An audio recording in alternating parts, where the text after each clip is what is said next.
Fungus রোগে এই মুহূর্তে আক্রান্ত হচ্ছে রাবার গাছ, আর যার কারণে রাবার চাষিরা অনেকটাই উদ্বিগ্ন রয়েছে। এমন ছবি এবার উঠে আসছে সিমলা বিধানসভার ব্রহ্মকুণ্ড গ্রাম পঞ্চায়েতের অধীন বিভিন্ন এলাকায় রাবার চাষিরা তাদের অবস্থার কথা তারা জানিয়েছেন। কারণ এক অজানা রোগে আক্রান্ত হয়ে যাচ্ছে রাবার গাছগুলি। প্রথমে পাতাগুলি হলুদ হয়ে যাচ্ছে বলে তারা জানান, তারপর আস্তে আস্তে ডালপালা এবং গাছগুলি মরতে থাকে। ব্রহ্মকুণ্ড গ্রাম পঞ্চায়েতের প্রত্যুষ কান্তি শ্যাম এবং তাপস শ্যামের রাবার গাছগুলি এই রোগে আক্রান্ত হয়েছে। এও খবর যে অনেকের বাগানে ফাঙ্গাস রোগে আক্রান্ত হয়ে রয়েছে রাবার গাছগুলি। প্রত্যুষ কান্তি শ্যাম তিনি বিষয়টি নিয়ে বারবার বোর্ডে যান এবং সেখানে বিশেষজ্ঞদের সঙ্গে কথাবার্তা বলেছেন।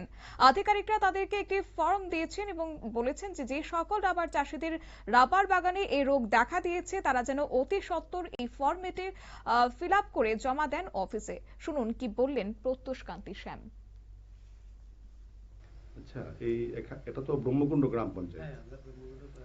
এখানে আপনাদের যে রাবার বাগান বিগত কিছুদিন আগে হঠাৎ দেখছি আমাদের একটা গাছের মধ্যে পাতাগুলো লাল হয়ে গেছে। লাল হওয়ার পর যখন যে টেপারে জিজ্ঞেস করলাম কি রে কি এর থেকে হইতে পারে, এমন তো এই সময়তে গাছের পাতাগুনা পড়ার কথা না, এটা তো শীতের সময় পরে, কিন্তু হঠাৎ করে এটা হওয়ার মানেটা কি?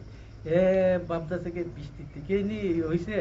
তারপর আমরা চিন্তা করে গেছি, চিন্তা করে আসি না কি করি কি যে আমাদের মাথার আর স্থির নাই।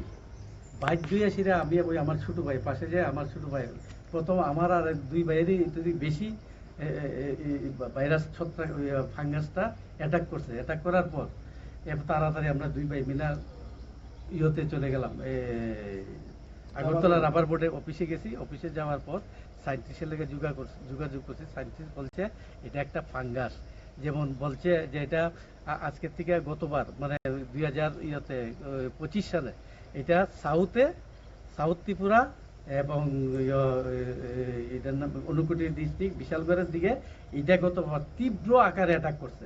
অ্যাটাক করার পর ইন্ডিয়ান গভর্নমেন্ট এটা মানে করার পর তখন ফান্ড ছিল, ফান্ডের সাহায্যে এইসব বাগানে জুনের ব্রহ্মকুণ্ড এলাকার রাবার চাষী প্রত্যুষ কান্তি শ্যাম এবং তাপস শ্যামের বাগানে ইতিমধ্যে এই রোগের প্রভাব স্পষ্ট হয়েছে।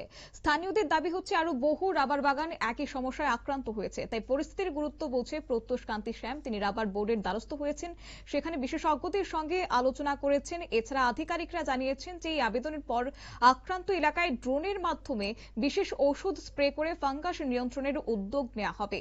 স্থানীয় সূত্রে খবর যে ব্রহ্মকুণ্ড গ্রাম পঞ্চায়েতের সমতল এলাকায় প্রায় 25 থেকে 40 জন রাবার চাষীর কয়েকশো কানি রাবার বাগান রয়েছে। আর এই অজানা রোগের কারণে তাদের মধ্যে একটা চরম আতঙ্কের পরিবেশ এখন তৈরি হয়েছে। নিয়ে নিচ্ছে ছোট্ট একটি বিজ্ঞাপন বিরতির সঙ্গে থাকুন।